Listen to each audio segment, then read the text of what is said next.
seniors. Since 1981, they've dished out more than 54 million meals. During the pandemic, of course, the need now is greater than ever. Rachel Sherrow is Citymeals Assistant Executive Director. We're pleased to welcome her back to the show. Good to see you.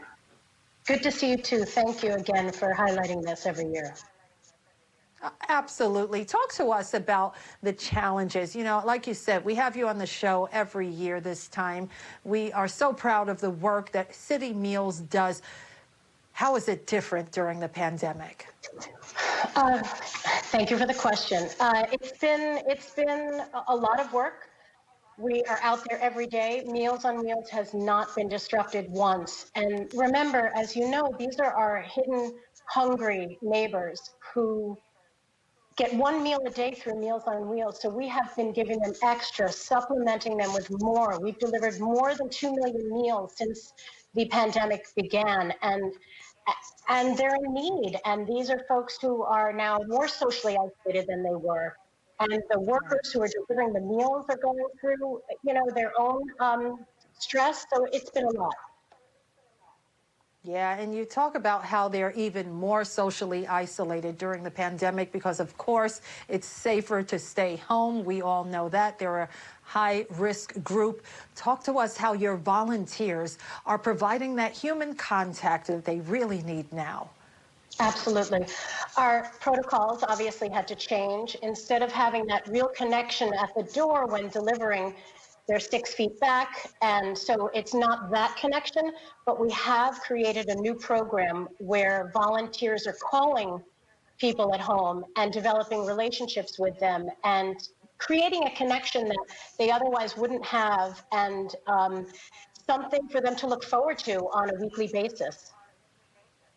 Ms. Sherrow, have you seen a drop-off in volunteers? We've heard that with other charities.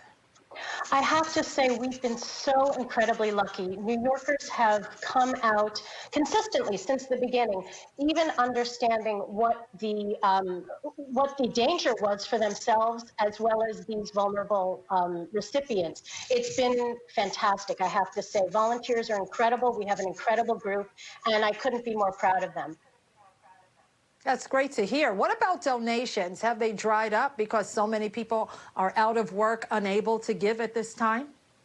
Honestly, our donations have not dried up, but our costs have risen because we have an increase in the roster of Meals on Wheels recipients, and we're providing more food.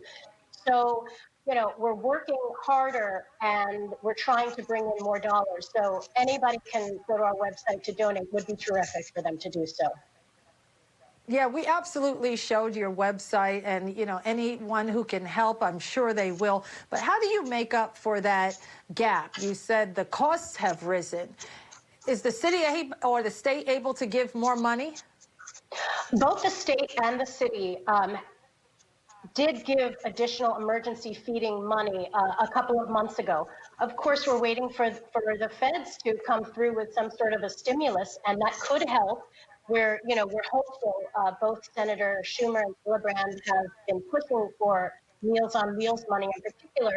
We'll have to wait and see. There has to be a big push because this also is not going away in the next few months with the vaccine. We know people are going to continue to be hungry. These are people who were homebound and getting meals to begin with.